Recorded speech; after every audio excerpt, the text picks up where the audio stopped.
So, I thought I would reflect on something that has been creeping more and more into my attention about the attitudes of people I hear, discussing how this or that problem should be solved, and just a general attitude which I see more frequently than I can remember running into, or one which I am just becoming more aware of. The issue of cynicism. Cynicism is a subdued behavior which often is not really worth giving much attention to, something encountered in a few artist types or edgy teens.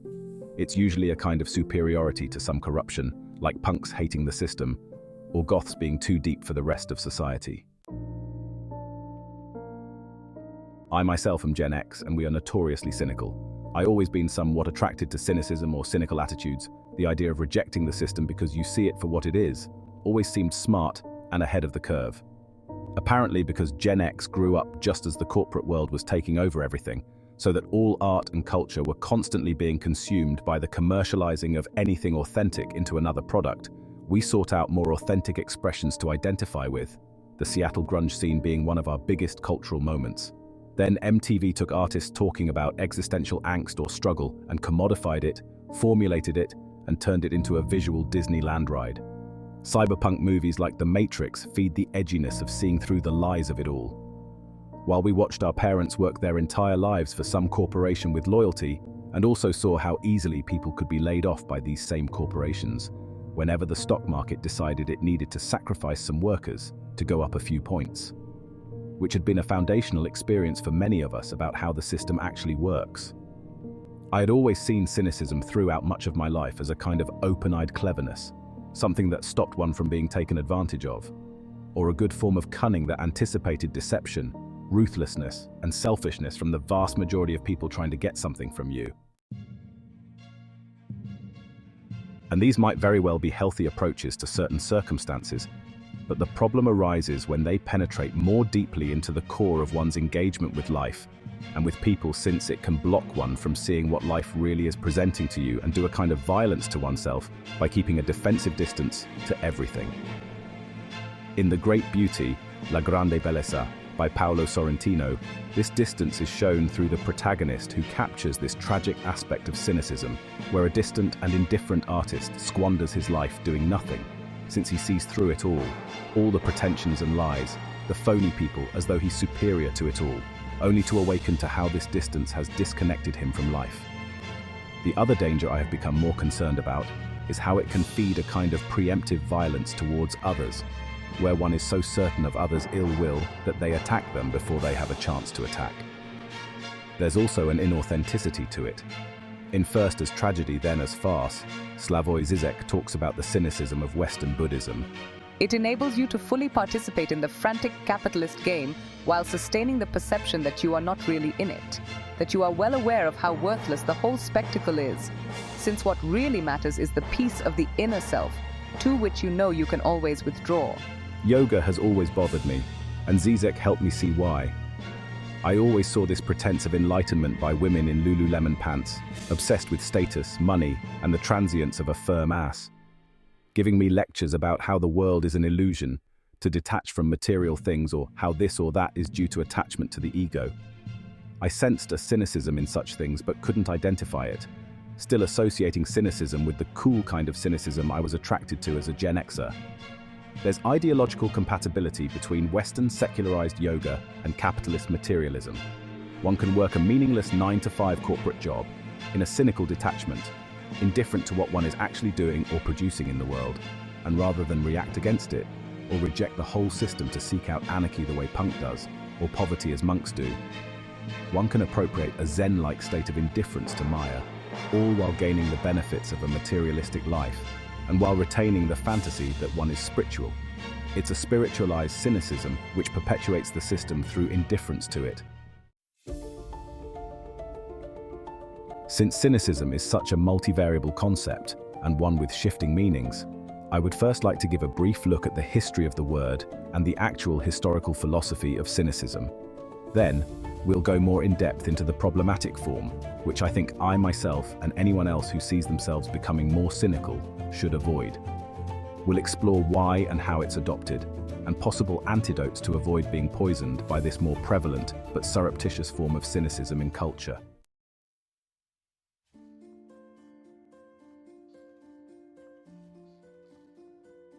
The Cynics were a school of Greek philosophy that emerged in the 4th century BCE, and their ideas were centered around living a life in accordance with nature, rejecting societal conventions and material wealth. Cynicism is often seen as an ascetic philosophy, one that emphasizes simplicity and self-sufficiency. It later influenced Stoicism, especially in its emphasis on virtue and rejecting material excess.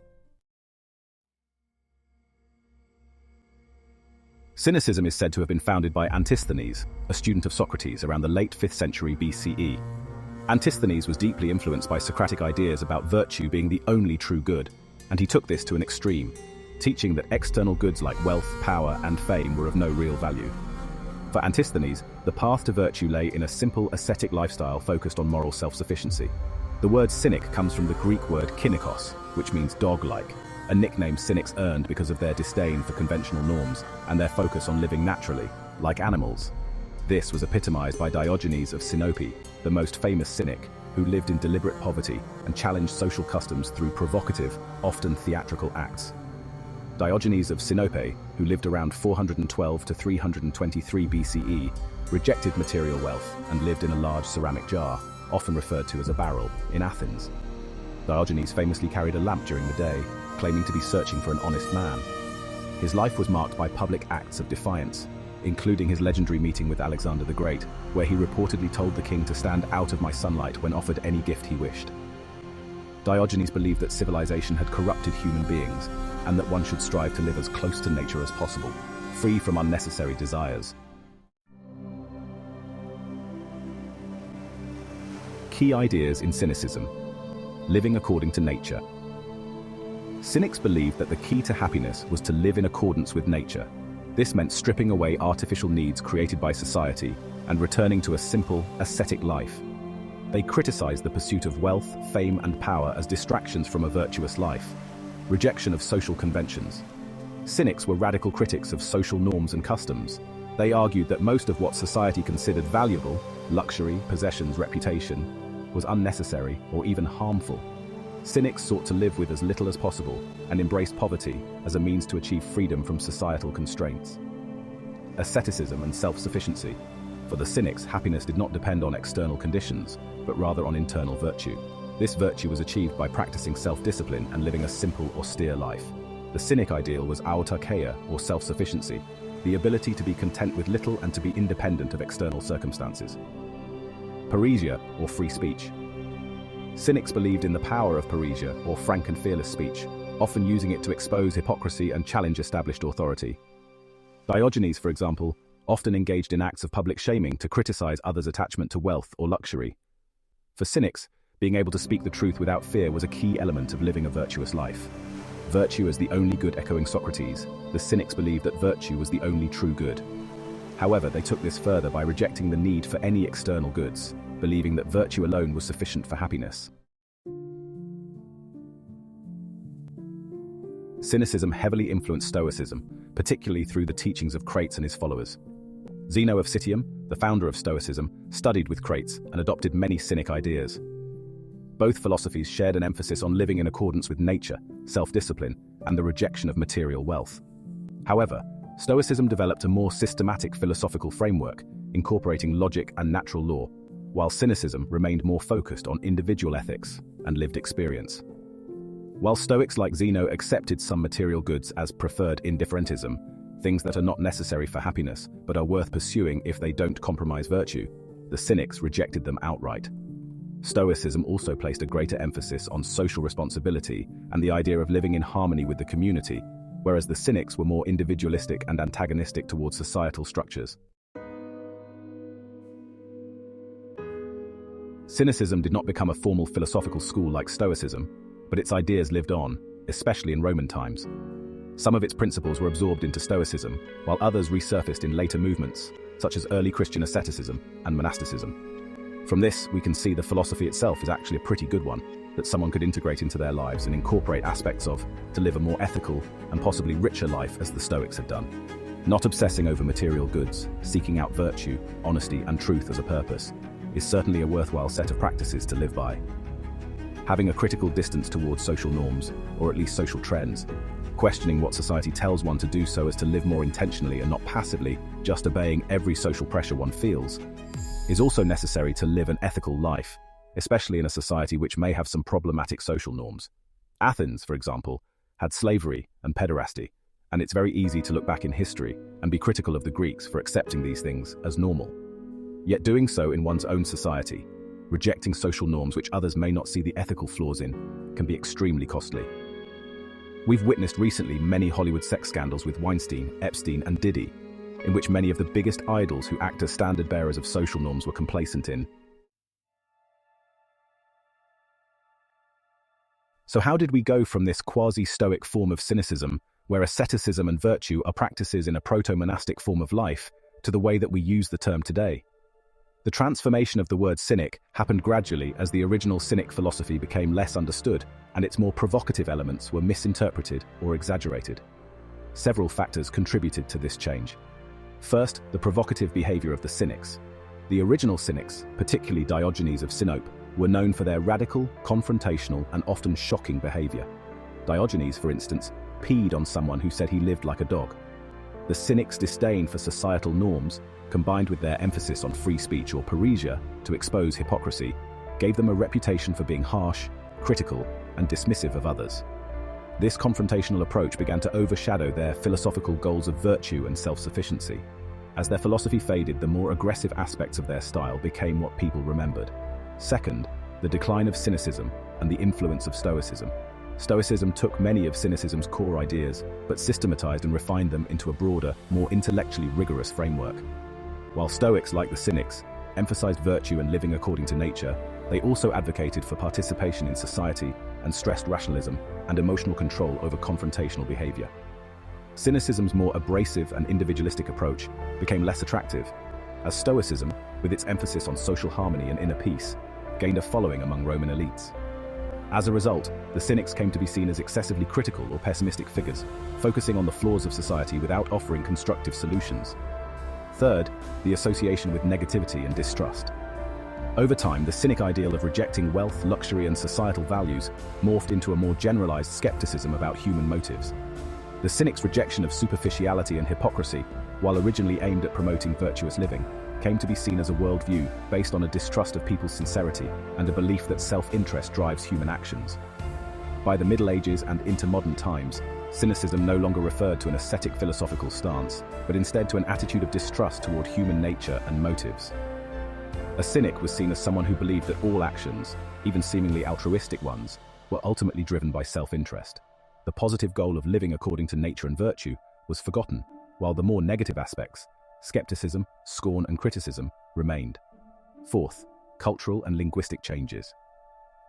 By the time of the Enlightenment and the 19th century, cynic was used more broadly to describe people who doubted the sincerity or goodness of others. The association of cynicism with pessimism, doubt, and distrust of human motives was cemented by the time of the 19th century.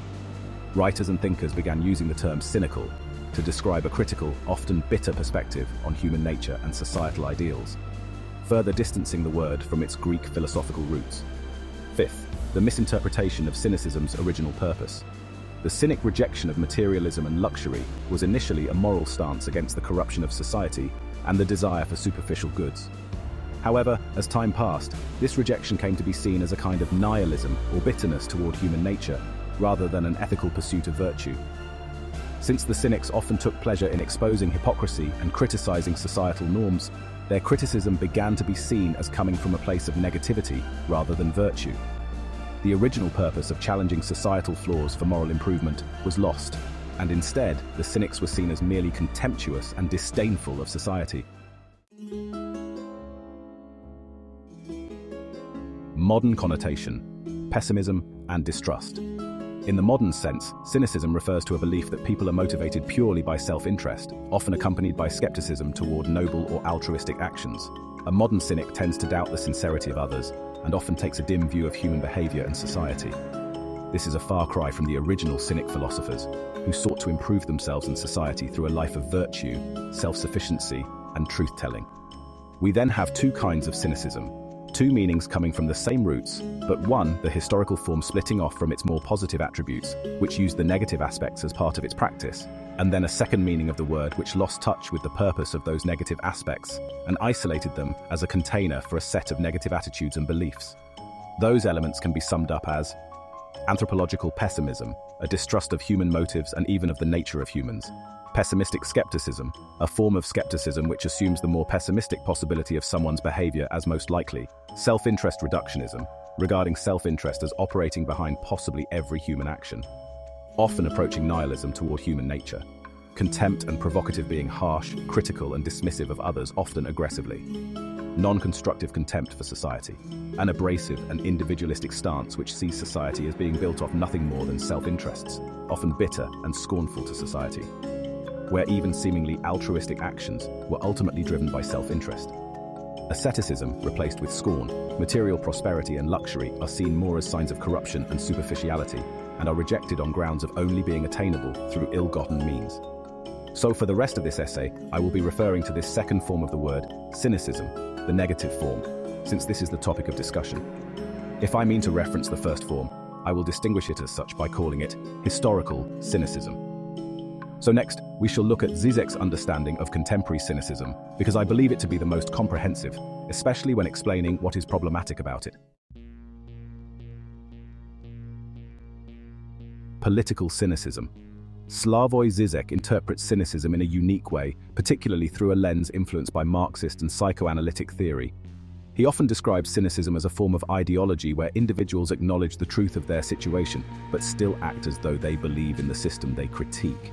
Žižek's notion of cynicism is particularly tied to the way people knowingly participate in systems they recognize as flawed or corrupt. Key aspects of Žižek's cynicism. First, cynical ideology. Žižek builds on Peter Sloterdijk's idea of cynical reason in his book, The Sublime Object of Ideology. Sloterdijk describes modern cynicism as a form of enlightened false consciousness, where people are aware of the contradictions or problems in their ideologies, but continue to follow them regardless.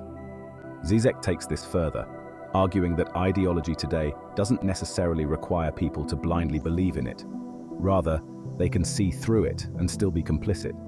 People know what they do, yet they still do it, often explaining it with a shrug of, "That's just the way things are." Second, cynicism and capitalism. Žižek argues that late capitalism thrives on cynicism, as people are fully aware of the inequalities, environmental issues, and moral compromises involved in capitalist systems, yet continue to participate. For instance, a corporate executive might know that their business practices harm the environment or exploit workers, but they justify their actions because someone has to do it. This cynical awareness allows individuals to reconcile themselves with the very systems they criticize, avoiding genuine resistance. Third, cynical distance. Žižek speaks about cynical distance as a defense mechanism. By maintaining a distance from ideology, often through irony or humor, people believe they are not fully under its influence. For example, a person might joke about their job being meaningless or mock corporate slogans, thinking this distance liberates them from the capitalist system. However, Žižek argues that this distancing still serves ideology because it allows people to participate in the system without confronting or changing it. Fourth, the role of fantasy. Drawing on Lacanian psychoanalysis, Žižek sees cynicism as tied to the concept of fantasy, which supports our continued participation in flawed systems. Fantasy allows individuals to reconcile the gaps or contradictions within ideology. In this sense, cynical distance provides a space where people can privately recognize the flaws in the system while still enjoying the benefits or comforts it provides. The fantasy acts as a buffer, preserving the system by preventing direct confrontation with its failures. Finally, cynicism versus cynicism. Žižek sometimes contrasts modern cynicism with ancient cynicism, a term used by Peter Sloterdijk, as practiced by Diogenes the Cynic. Ancient cynicism is an active form of rejection, where one openly mocks social norms and resists established values. Cynicism is confrontational and subversive, directly challenging the societal norms it rejects. In contrast, modern cynicism is passive and allows individuals to function within a corrupt system without feeling a need to change it.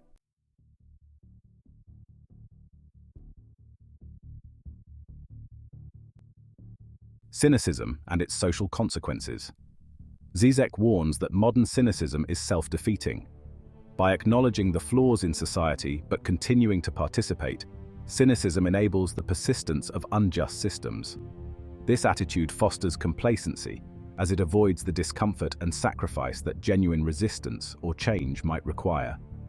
In other words, cynicism might be one of the most effective means of ideological control because it allows people to acknowledge problems without feeling responsible for them.